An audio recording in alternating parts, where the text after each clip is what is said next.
back.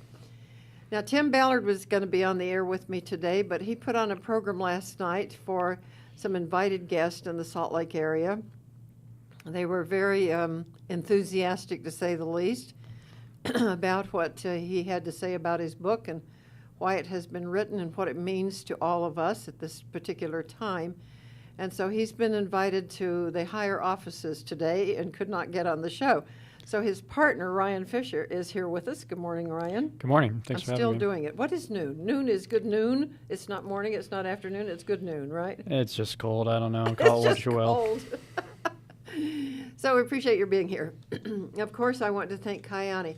And also to mention, if you're interested in Kyani, we've talked about it for the last 3 months. They've been our wonderful sponsor. Kyani products have changed my life. I'm no longer diabetic. I no longer have high blood pressure. I don't have high cholesterol. I can make a fist with my hand now. Before I couldn't. I barely could hold onto a steering wheel. It hurt so bad, and I couldn't close my fist. So a lot of things have changed. Plus, I have this amazing energy that even I just find remarkable at this stage of my life. So, and I'm going all day long from about 7 in the morning till about 1 at night. And I sleep when I finally get to the bed. I do sleep, and it's good sleep. No running legs anymore. So the products have been wonderful for me. There are 3 of them. And there is a meeting tonight at 7 o'clock in Orem. It's a private home near the Provo Canyon, just as you come off of 800 North in Orem. So if you're interested in going and meeting me there, please call me and I will give you the address and how to get to it. It's a little bit complicated. So call me at 801-362-9552. Also, we're going to start holding meetings here in our broadcast facility in downtown Provo. And so you'll want to get involved in those because if you're downtown, it'll be closer for you. If you're down in Springville or going south in Payson or Salem, then it'll be a little bit closer for you. So give me a call and we'll set those meetings up for you as needed. 801-362-9552. And if you'd like to look up Kyani, Kyani, Kyani.net, and read about the company and the fabulous people that have put this together 4 years ago and launched. Many, many lives have been helped. Certainly, we're all feeling better. And it also is an business opportunity, so don't miss that. Now, I want to launch right into this because this may be the hottest book around. Your publisher told me the other day that he's just getting orders from everywhere, and he just got an order for 350 more books and about 300 of the second volume, which hasn't come off the press yet. Yeah, absolutely. Tim's research and the premise of this book, The American Covenant, has really struck a chord with a lot of people. It has, and I think it could not be more timely. So I'm going to do a couple of things. Let's start with who you are and how you met Tim, and then we'll pick up with Tim and go from there with the book. Would that work for you? Yeah, absolutely. Because you're involved a little bit different than the writing. He is the author of this and of the book coming out. But let's talk about where do you come from? You just made an interesting statement. You've been behind the camera most of your life, and this right, your first time in front of the camera. Yeah, I'm not an author. I'm an independent documentary filmmaker, and I've come on board to take The American Covenant, the book, and translate it into a screenplay format that we can make a documentary out of and hopefully reach the television audience. Well, and I think it's a worthy cause. I know that you're in the process of fundraising, so if any of you are listening today and this happens to be your hot button, which I would be amazed if it's not, then you'll want to get in touch with Ryan. Ryan, I'm going to need a couple of things. I'm going to need a website address if you've got it, a phone number, so someone can reach you if they have questions. We'll talk about your publisher a little bit. So think about that for just a second. Yeah. And then let's talk about this title because it really encompasses a lot, and I want to hear about it. The American Covenant, One Nation Under God. This is Volume 1, Discovery Through Revelation. And did I read that right? Yeah. And it's by Timothy Ballard. Now, you've gotten some pretty good people to come on with you in the original. Always when it's a manuscript, you're looking for people who will endorse. And so that has happened. But talk to me about your background. Were you raised in Provo? Where were you raised? I was raised in Seattle. Oh, you were? Yeah. I didn't know that. I was actually born in Provo, but immediately taken to the West Coast and was raised in Seattle and didn't move to Utah until probably about 5 years ago. Oh, really? Okay. And I've been here ever since. And did you go to school here? Yeah, I went to film school at the University of Utah. Okay. And graduated in film school and spent many years as a photojournalist. Worked for Fox News here in Salt Lake City and NBC and CBS up in Alaska. And then went independent and became a freelance filmmaker. Worked for Discovery Channel, National Geographic Channel, and lots of fun gigs like that. How in the world did we get you in here with us with all that behind you? Thank you for taking time out of your day to join us. No, glad to be here. This is a subject that I feel enormously passionate about. It's timely, like you said. It's a message, and the message in this book is something that has, profoundly affected me and how I view myself as an American and our country, and also given me insights on what we need to do to move forward as a country to solve some of our problems. So it's a very, very timely message, like you said, and I couldn't be more happy to, promote it in whatever way I can. Good. All right. Well, let's do this. We know a little bit about you. If you'll tell us a little bit about Tim. And did you know him when he started on this project, or did you two find each other after when you were ready to do the documentary? Yeah, we found each other by chance. I was filming a presentation in Provo, which Tim was a speaker after the presentation that I was there recording, and I just happened to come across his presentation and it just blew me away. It's one of those things. It felt like a 2x4 just hit me in the face. Wow. It had such an impact on me. And I had been researching subjects like this for documentary films prior to meeting Tim, but it's hard to take a subject such as religion and the religious beliefs of our founding fathers and the religious foundation that our country is built on and really package it together into a concise message or a storyline that makes sense. And then when I came across Tim's book and Tim's presentation, he found all the research. He spent 10 years diving into this and found all of the journal entries and testimonies from our history that really connected the dots and made the story of an American covenant of a religious foundation to our country into an actual story through documented journal accounts, entries, and solid American history that unfortunately has been omitted from a lot of our history books. And distorted. And distorted between those two things. Now, Tim, I know, is now living in is it Mesa, Arizona area? Right. Oh, no, he's in Southern California. And Tim is probably the best title to describe Tim is a patriotic American. That's how I describe him. And he had spent 10 years. Where did I get the idea he was in Arizona when I met him? He's been all over the place. Oh, He's been all over the world. He's moving around. Yeah, I know he's got a little family, him, too. You might find him in South America on occasion. You might find him on the East Coast. Well, I met you guys at the LDS Booksellers last August and right. was very captivated. And I have been waiting to get them on the air for months since we started this programming, because I felt this was probably one of the highest priority subjects that we could be talking about at this particular time in our United States. Well, let's do this. Tim is in town, and he's, as I said, he spoke to a private group last night, and he's speaking tonight, I think, is it tonight in Logan? Tonight, I think he's in Logan. In Logan. And if you're interested in that address, give me a call, 801-362-9552, and I can get that for you in the Logan area. And then tomorrow, is he going to be speaking down here somewhere? Is that but that's a private thing, isn't it? I believe It's by invitation only, yeah, probably a booked out gathering.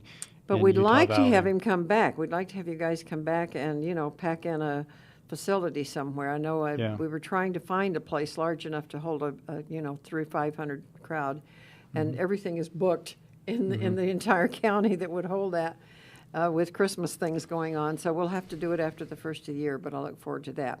Yeah. All right, now you met Tim, and you heard about this. You watched him do this. He's very, very animated and very exciting he's excited about his own book, which is, of course, not unusual, but it's contagious is what I want to say. He captivated me in about 10 minutes when I met him, and I thought, wow, he just downloaded on me. So let's talk about the book. Let's talk about what the concept is. and why it is making such an impact. The publisher's having trouble keeping up with the orders, and they're on demand. They're not stacking up in anybody's garage because it's digital. Let's see, Digital Legends Press, I think, and they print on demand, and so it's just become a very demanded book at this point. So tell us what it's about. Well, the American Covenant is a two-part series. The first edition, One Nation Under God, Discovery through Revolution, chronicles. I said Revelation, and I knew I'd said that wrong. I've got to start wearing my glasses, truly. You know, there's a lot of that in the book, too, so you weren't too far off. Revelation and Revolution. Okay. It gives detailed accounts, first-hand accounts quite often, of the foundation of our country being founded on a covenant made between our founding fathers and God. There's this covenant, which is a national covenant, and I think we need to probably make a differentiation between national covenant and priesthood covenants. Okay. Priesthood covenants are covenants an individual makes with God, priesthood covenants such as baptisms and things like that, that have to do with your personal salvation. Now, there's something different that's a national covenant. And a national covenant is an agreement or covenant between nations and God. And the purpose of a national covenant, as I understand it, is to create a situation in which the priesthood covenants could actually flourish and be protected. And one of the big keys for that to happen is for freedom of religion to be established in a land so that churches and individuals could practice their religion and make priesthood covenants and personal covenants with God on how they, deem would be beneficial for their personal salvation. But for that to take place, there needs to be a national covenant in place. And the book, The American Covenant, details the account that there's a covenant in place on the American continent, on this land, that is very similar, if not exactly like, the ancient covenant of Israel. If we dive back into the Old Testament, we'll see that, probably the best first example of a national covenant made between a nation and God was the covenant of Abraham. Right. Abraham was led to the land of Canaan, and he was promised that if he's righteous, if he obeys God's laws, then he will, flourish in that land, be blessed with protection and prosperity and the such, and was given a specific land for his inheritance.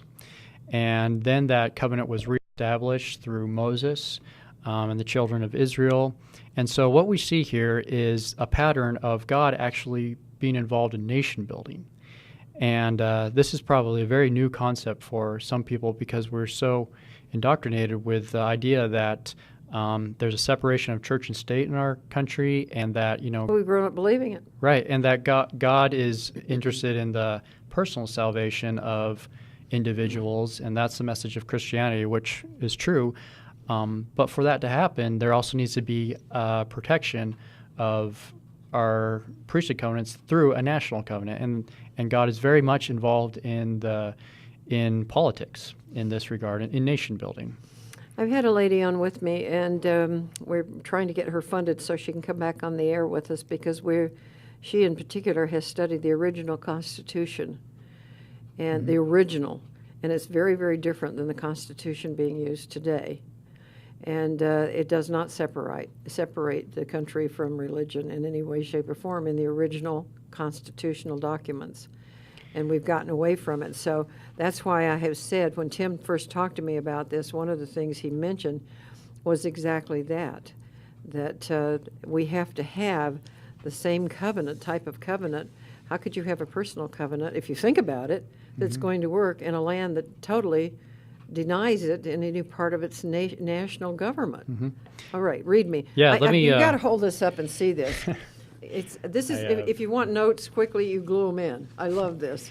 Yeah, I threw some tape and paper into my book to organize some thoughts. And really, I'd like to read the entire book, but obviously that would take many hours. We don't have quite time in the next 45 minutes, but let's take a shot at some of it. So let me just take this paragraph out of Tim's book to answer your question, why a national covenant today? He addresses that very specifically, and I'm going to read this. Without the social, political, and economic security provided by national covenants, the gospel in its fullness would struggle to survive. Had ancient Israel been faithful until the end, their national covenant might have remained intact until the present. This would have allowed God's eternal purpose for his children to thrive continuously through Israel, from their day to ours. However, as a result of broken covenants, not the least of which was its failure to worship the one true God, Israel lost the power of its promised land. It lost the covenant blessings of its promised land.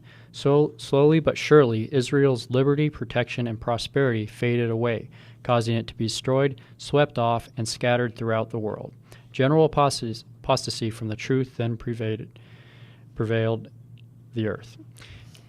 Are we not there in this country? Are we not just right on the verge of this? Well, that's a very good, interesting question, and that's a very real concern for me personally.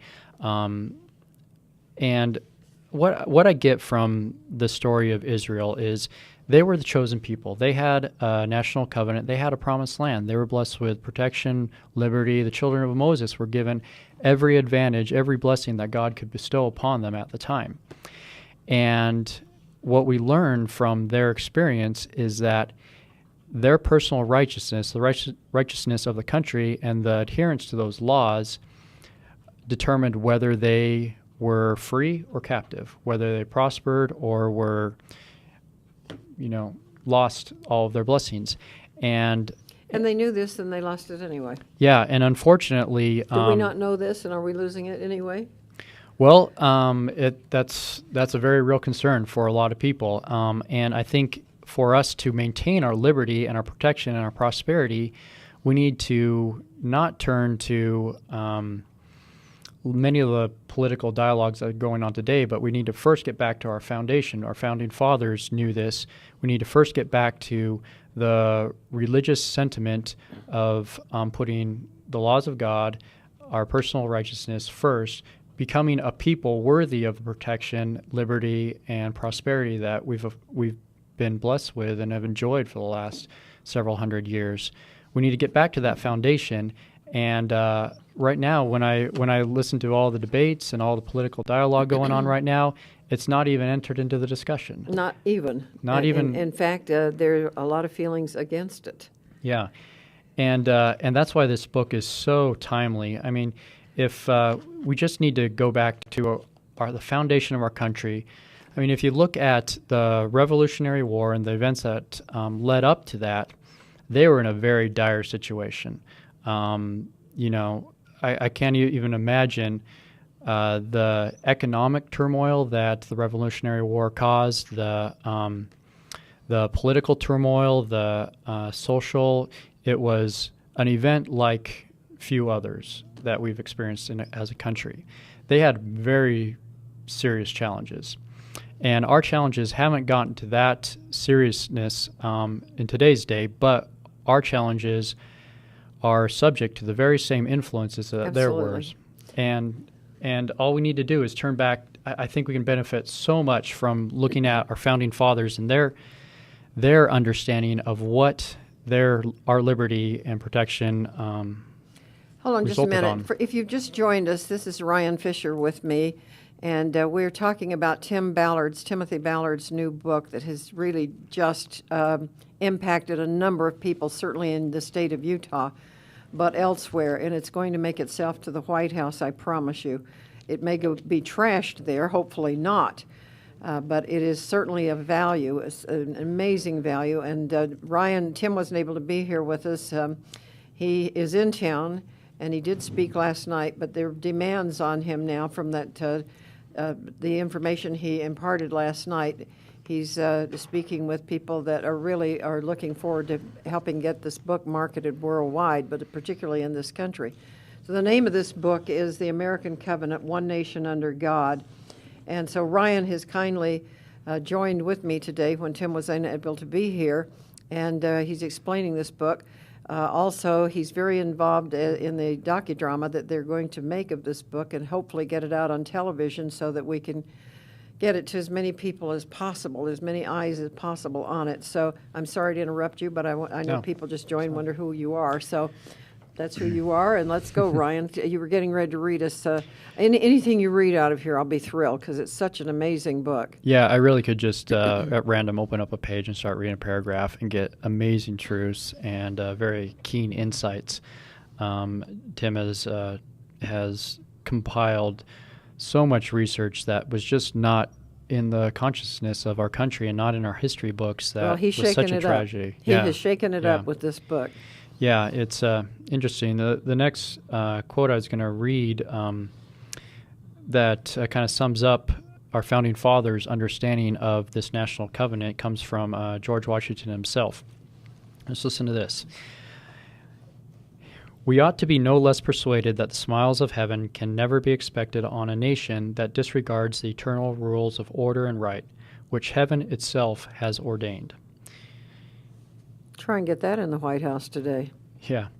Having thus imparted to you my sentiments, I shall take my present leave, but not without restoring once more to the benign parent of the human race, in humble supplication that since has been pleased to favor the American people for the security of their union and the advancement of their happiness, so his divine blessing may be equally conspicuous in the enlarged views, the temperate consultations, and the wise measures on which the success of this government must depend. So if we go back just to Washington himself, he's telling us that this is after, everything that he's been through, Revolutionary War,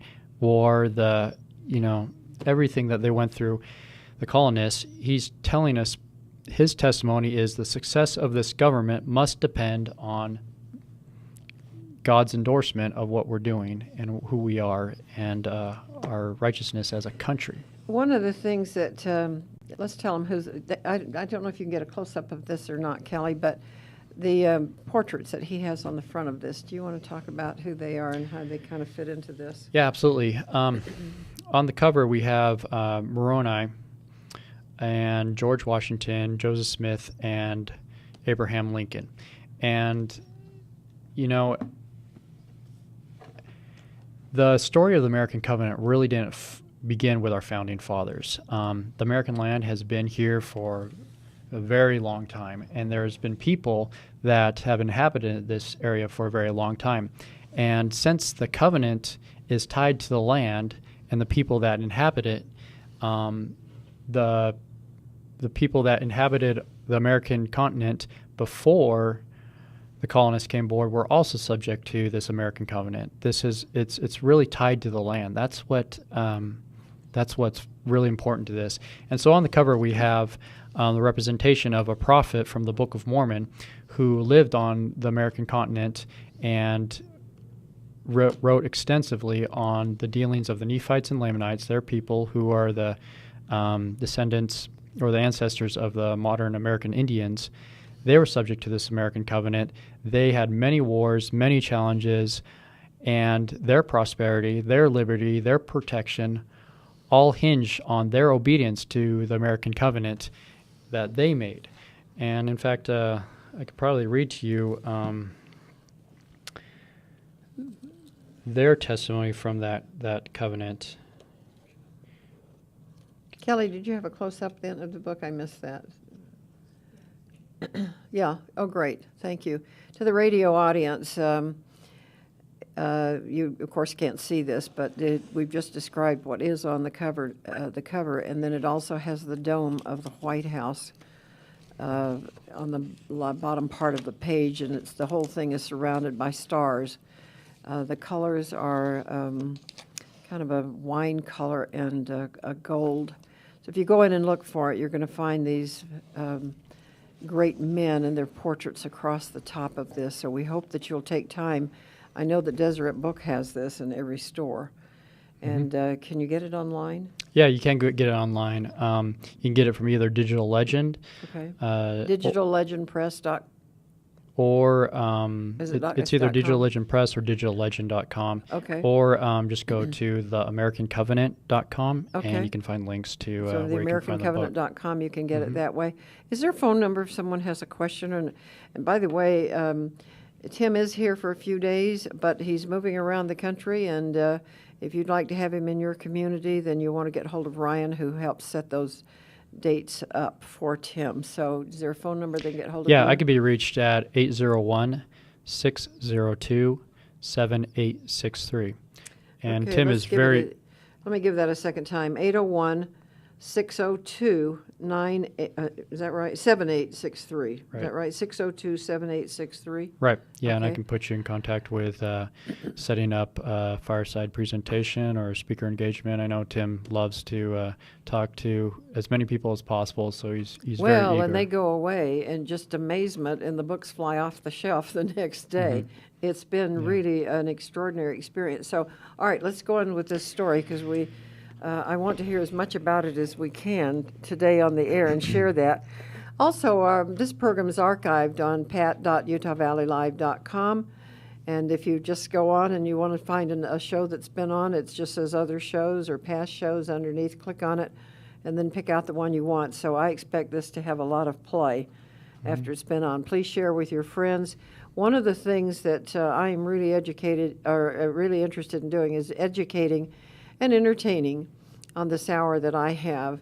I feel like it's that this is one of the major things right now with our election coming up. Who do you believe? What can you trust? And what is their intent? Do they understand the covenant? Of course they don't, for the most part.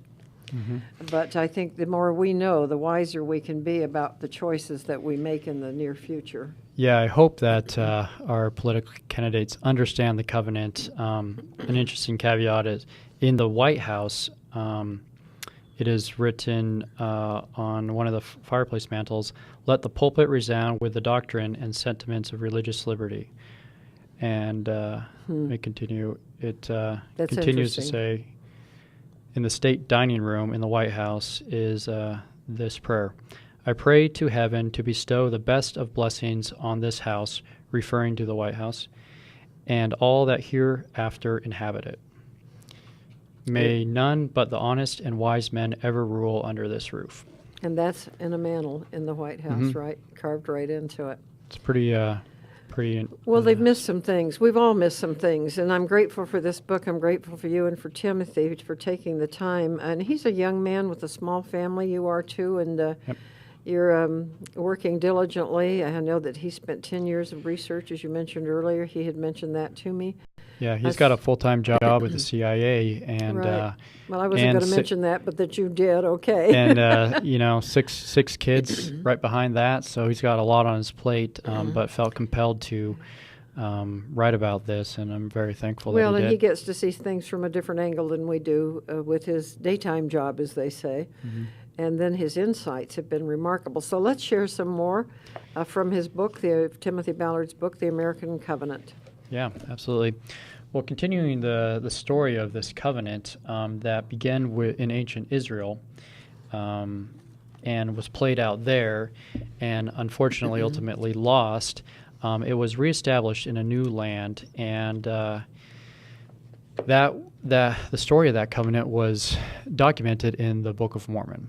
God's dealings with the people, which were called the Nephites and Lamanites, that's run many strong parallels with the Hopewell and Adena people of North America, which, if you're into archaeology, they're lived in the Ohio, Mississippi River valleys and the East Coast, New York area, and Michigan and Wisconsin, places like that. But what's important is the testimony they left us of their dealings with this American covenant and how it affected their prosperity, liberty, Were and they protection. aware of what in the people of ancient history, that they were destroying themselves? I mean, I ask that today. Are we aware that we are destroying ourselves slowly, that we are losing those things that as a child we had a Pledge of Allegiance to every morning before the flag, we had prayer, and now you go to jail if you try and have that in a classroom. And slowly, all the things we believed in under God are being eroded. No, absolutely. We're so afraid in today's political climate to offend people that we seem to omit very good things in our society and things that our country was based upon. This has to stop. I'm telling you, I don't understand how it's gotten so out of control. I really don't. Did we just sit there and let it go past us and say, oops? Yeah. Now, you're too young to fuss with me over this, Right. but you've done some studying, I understand. Yeah, I have not been privy to witnessing the erosion of Judeo-Christian values in our country, as you probably have, since I've only been on this earth for 33 years. And I won't hold you responsible yet. Yet. Yeah. But I have seen in my short lifetime definitely that take place, that it's just become so taboo to express opinions about religion and connections between our government and God that it seems people are afraid to even discuss that topic, Well, unfortunately. I think most people feel that it's unlawful, that they really shouldn't do that. They've been told, don't mix them. Don't mix these two things up. Don't mix up the courts with God. Mm-hmm.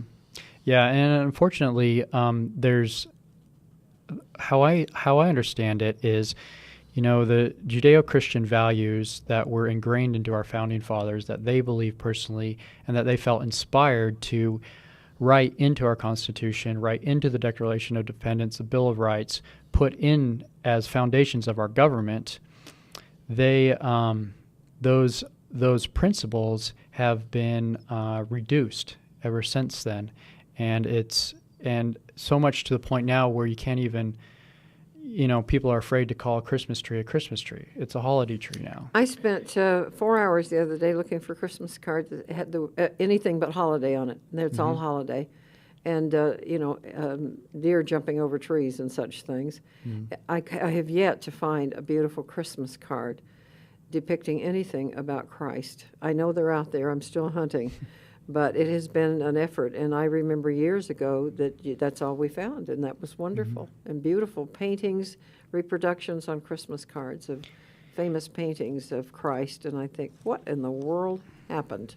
Well, we didn't pay attention. That's what happened. Yeah, and there's something, I think we need to differentiate the separation of church and state and religious principles or morality and state. Can you do that? Yeah. All right, let's do it. And Tim touches on it in his book through some quotes from George Washington.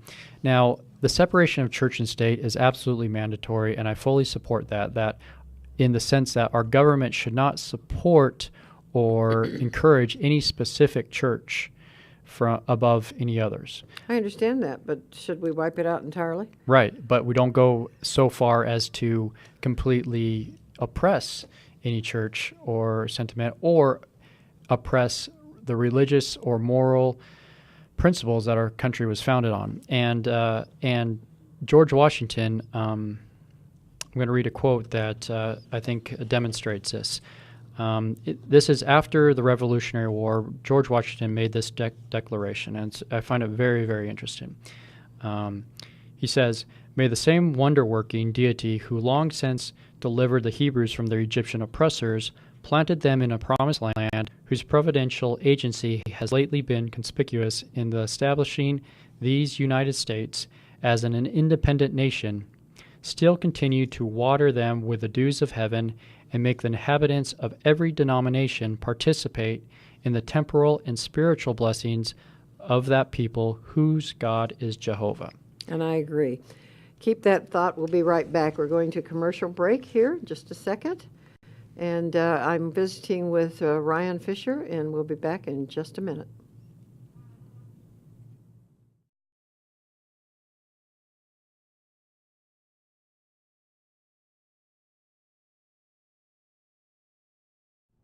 Thanks for listening to our broadcast. Please do us a favor and take a moment to call, text, or email your friends and family and let them know about this show.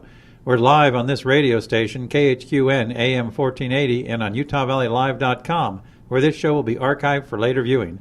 Also, Utah Valley Live is seeking additional programming for our growing network, talk shows about religion or politics, how-to shows, and more. Go to UtahValleyLive.com and send us your contact information and the type of show you would like to broadcast. Okay, we're back, and thank you very much, Kelly. We appreciate that. I'm with Ryan Fisher, and we've got about 25 minutes left, so I want to hear every word you're willing to share. We're talking about Timothy Ballard's book, The American Covenant, And I do want you to save a few minutes because I want to hear about this docudrama that you're getting ready to do and where you're going Sure. to do that and what it's about. And Mhm. because I have a great interest in that particular medium. So good. All right. So we've just quoted George Washington. Yes, George Washington, says in this quotation after the Declaration, after the Revolutionary War, he's pleading to people to remember God, and he says here, I'm going to reread this again because Okay. it's so important. It is important. And it Dynamic. and it really hits the nail on the head.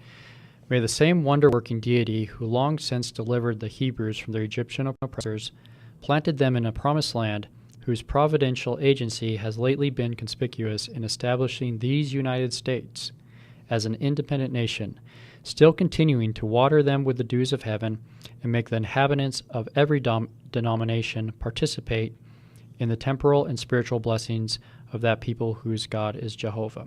See, he's not talking about a specific church. Or No. He very clearly lists every denomination in here as participants in the blessings. And so we really don't need to go into, do evangelicals have it right, do Baptists, do Jews or Christians. He's asking every denomination to remember all of the blessings that that God bestowed upon us in the establishment of our country. Not just the spiritual blessings, but he very specifically lists the temporal. And temporal blessings are, the heat that we have in this room, the cars that we can drive, the food that we have on our table. All of those blessings are very temporal blessings, and he's attributing the source of those blessings as God, who is Jehovah. Well, I find this just really amazing, the kind of research that he's done. Just out of interest, any other quotes that from the Book of Mormon or from Abraham Lincoln that you might have in there? Yeah. Because I still want to see how he's tied all of this together. Sure, in absolutely. this covenant. Well, the covenant, the story of the American covenant really takes form with the Nephites, Lamanites, and before them, a people called the Jaredites, Right. who came to this to the North American continent, established a civilization, a nation here, and then were subject to the blessings and curses or consequences of the American covenant. And just to illustrate that, I'm going to quote from the Book of Mormon. When the people that first came out of Israel to the American continent landed on the shores of America, this is what was recorded. And when they had set their feet upon the shores of the promised land, they bowed themselves down upon the face of the land, and did humble themselves before the Lord, and did shed tears of joy before the Lord because of the multitude of his tender mercies over them. Then I'm going to quote the Pilgrims, Okay. who landed on the American shores many hundreds years later. They said the leader William Bradford in 1620 fell upon their knees and blessed the God of heaven who had brought them over the vast and furious ocean. It's the same story. The story of the colonists, the story of the Pilgrims, is really a repeat of the earlier story of the people of Lehi that left Jerusalem. So he proves his point in here that the covenant was made long before anybody came here. Exactly. And that each people that have come, each group of people that have come, have honored that. Mm-hmm. Well, now let's get up to the day. To what does he do?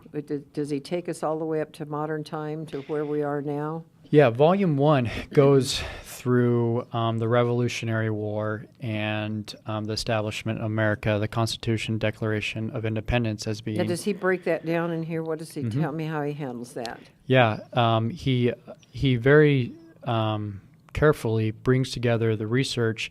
See, what we know what the Constitution is and the Declaration of Independence, but what's important for us to understand is the preface to those events. and the sentiments in the hearts of our founding fathers that led them to do those amazing things and write these inspired documents. We need to understand what were their convictions, what were their spiritual and religious convictions, and what were they inspired to do from God to that ultimately led to the foundation of our country and the writing of the Declaration Does of he Independence. cover And he goes through all all of of that. that? Yeah, and very, very detailed accounts from their own journals, from our founding fathers in their own words, their convictions and what was going on in their hearts at the time of the Revolutionary War, the Declaration of Independence, the Constitution, the Bill of Rights, and so forth.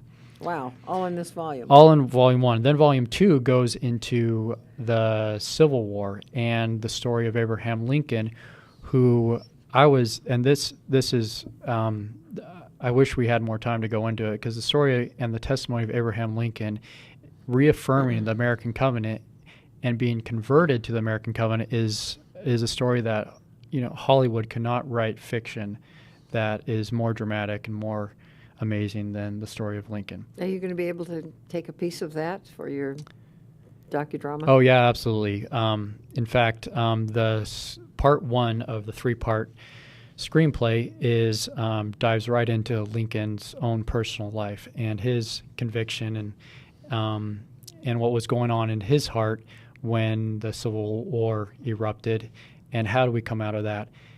I mean, the Civil War is just a very dark, treacherous time in American history, and we can learn so much from their efforts to to climb out of that abyss.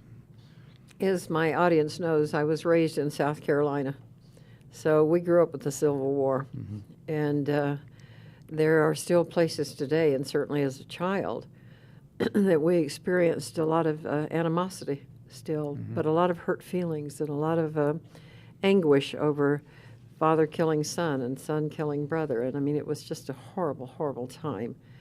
And but there's still, it will be a debate that goes on as long as there is a history book to talk about the Civil War, because it happened on this land, Right. in this land of freedom. And who could imagine that?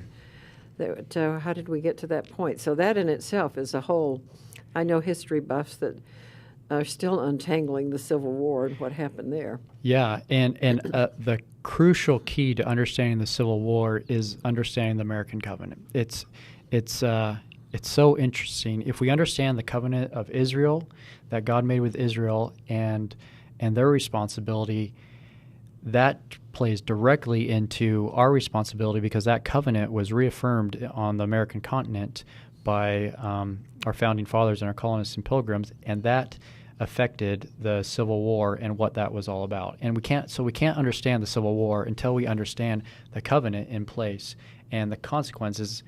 The covenant, very detailed, outlines that we'll be blessed. The covenant of Abraham, that we'll be blessed if we obey God's law. But there's a flip side to that there's very serious consequences if we do not obey God's law. Well, when we make a covenant today, it has legal responsibilities and bindings. And so I'm curious if he has written out a covenant, if he has assumed a covenant, if it is written out and has the verbiage of a legal document, or if it's just more of a metaphor. No, it's not a metaphor at all. It's a very real covenant that has been recorded by many, many people in American history, beginning with the Pilgrims. If I could read from Sure, let's do the it. book again, I just want to go straight to the source because this is such good stuff. The Mayflower Compact, Mayflower Company was, as you probably well know, the Pilgrims. When they came over, they wrote this compact in 1620. I'm just going to read a portion of it. Okay. In the name of God, amen. Having undertaken for the glory of God the advancement of the Christian faith, a voyage to plant the first colony, do by these presents, solemnly and mutually in the presence of God and of one another, covenant, and combine ourselves together into a civil body politic for our better ordering and the preservation and furtherance of the ends aforesaid. Now, that got passed on to who? Do you know? was part of the Mayflower Compact. There was a Right. covenant that the Pilgrims made with each other and with God, and they even call it a covenant. Then, And that is reaffirmed countless times through our founding fathers and others. Let me read you this. Okay. This is a declaration made by Congress on Okay. December 23rd, 1783. Now, while I'm reading this, try and keep in mind, picture Congress today making a declaration of this kind. hey, let me ask this: have they ever seen this? I don't Anybody know. that you know of Well, I don't know anybody in in high the big sitting house. places? Yeah, so I wouldn't. Should they see no, this? Absolutely. Should this be something they Oh, have all absolutely. taken a look at? All right, Yeah, let's hear I it. would hope that they would be aware of this and then would have the courage to We know where to take a send the stand. book. We Yeah. send about 16 of them to the White House. Yeah. Okay. Okay, this was a declaration, or this was an American Covenant declaring to Congress the following on December 23rd, 1783. Glorious indeed has been our contest, glorious if we consider the prize for which we have contended, and glorious in its issue. But in the midst of our joys, I hope we shall not forget that to divine providence is to be ascribed the glory and the praise. I consider it an indispensable duty to close this last solemn act of my official life by commending the interests of our dearest country to the protection of Almighty God and those who have superintendence of them to his holy keeping. George Washington is making this declaration to Congress, in Congress, and it's recorded, and it's very clear who he believes, and Is the author of all of this. yeah, is responsible for protection, prosperity, and our liberty. I would be curious to know where this document is today, if it's even, anybody looks at it. You know, you want to think it's under glass and people do read it somewhere, but it would be interesting to know if it is available or if it's one of those things that has been deleted. Yeah, it's So if you have an answer out there, we have a chat room. I would welcome your answer on it. mhm. Yeah, and it's just so unfortunate that these precious gems of our history have been omitted by historians over the years. So he's actually taken, in this first book, he's taken the writings of George Washington, of the ancients, prophets, and blended them together in this covenant, and Yeah. describing it. The parallels between the covenant of the American land that was made between the people of the Nephites found in the Mormon scripture, the Book of Mormon, run so many parallels to the story of our nation and our founding fathers and their plight and their wars and their struggles that it's the same story. And it all hinges on our faith and belief in divine guidance and our willingness to obey the scriptures and the laws that God has given us. I'd like to think we could get it right this time. Yeah, I hope so too, because everything hinges For the on sake us. of our children and grandchildren and those yet to come. We do have a few more minutes. I'd like you now to tell me about, if you don't mind, which falls into your category really, of how did you arrive at what you wanted to put into a docudrama? I'm saying docudrama. Tell me what, I mean, that means you're going to act out some of the scenes. Well, it's a standard documentary that Okay. that is going to we're going to go to these places and on a journey In Virginia or? all everywhere. I've already filmed some in Israel, Really? where the covenant begins with the establishment of the first national covenant with the covenant of Abraham. And I traced that. I talked to leading historians, scholars in Israel about the Abrahamic covenant and the covenant made with the children of Israel, because we need to understand that to understand our current covenant, the American covenant. So we begin in Israel, and then we follow the covenant and how it goes out of Israel through two paths. First, it leaves Jerusalem through the family of Lehi, who sails to the shores of America and brings with him records of the first national covenant. Then that covenant is established in America anciently, we're talking 500, 600 BC, in America through the Lehites. Right. The ultimate fate of the Nephites and Lehites on American soil was that they were destroyed because they didn't live up to the requirements of the covenant, and through warfare they were wiped out. They were wiped out about 385 AD, and that is part of the Native American history that also has been lost from our history books.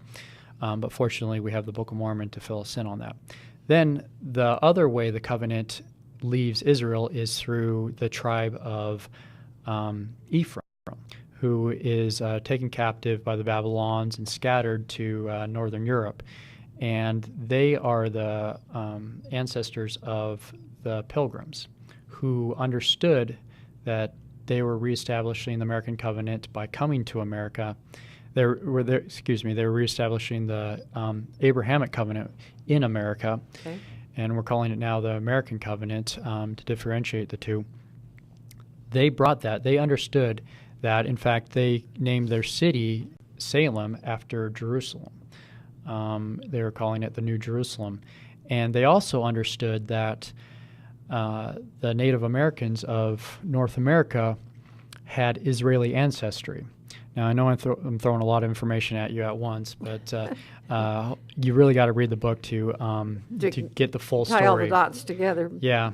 But let's go back to your documentary then. So the documentary is a journey, a voyage that I take beginning in Israel, following the traces of this covenant as it leaves Israel, comes to the American continent, and is established here. And then we get the testimonies of our founding fathers that understood this covenant, and it informed their decisions. It informed the outcomes of battles, the government, how they set up everything. It really was the foundation of our country. I think it sounds fascinating. Tell me what you filmed besides in Israel. Have you started filming in this country? Yeah, I just recently returned from a trip in Ohio, where I was documenting some of the ancient mound building sites in the Ohio and Mississippi River valleys, which were left by the ancient people of North America. And it's just amazing to see these massive hilltop fortresses that you probably don't know about. Most Americans don't know about. Well, I know Rod Meldrum. Yeah. And I've worked with Rod a little bit, and he's done a wonderful job documenting this. Mm-hmm. And they left behind these absolutely massive enclosures that could house 60,000 soldiers. I went exploring these because I wanted to see Now, this. wait a minute. That was new to me. I've seen pictures of the mounds, so you got to go back up a little bit. Okay, that because was in. they don't look like that. A mound is it's a large part of Earth. I mean, it's a piece of Earth, but it's not that big. We're not talking acres and acres and acres and acres. Yeah, in addition to So large burial mounds. where were all those people? Yeah, in addition to large burial mounds, there was massive defensive fortifications built in Ohio that were so large that we're talking 2 miles in circumference, the outer Okay. wall, things like that.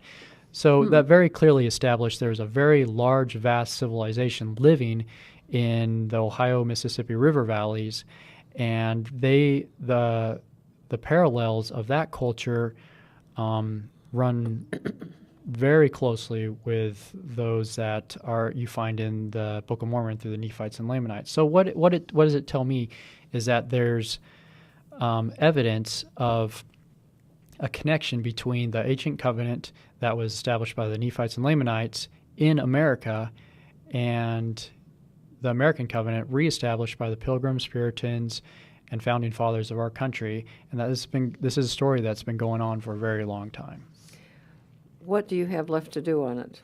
Oh, so much. I need to cover the American history side of it by going to the places that these events took place on the East Coast, where our founding fathers wrote their testimony and where these events played out. I also need to go to Europe to trace the covenant as it leaves ancient Israel and is established or is taken with them through the posterity of the tribe of Ephraim through northern Europe and follow that covenant all the way to the shores of America. So it's a vast journey that I want to go on, but I want to show people firsthand these places, these events, and the testimony of these people, and that's what we're hoping to accomplish through the documentary. I'm talking to Ryan Fisher. He's sitting in today for Timothy Ballard, who is the author of the book we've been discussing.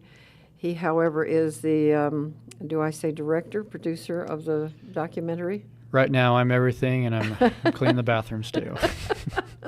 He's doing it all.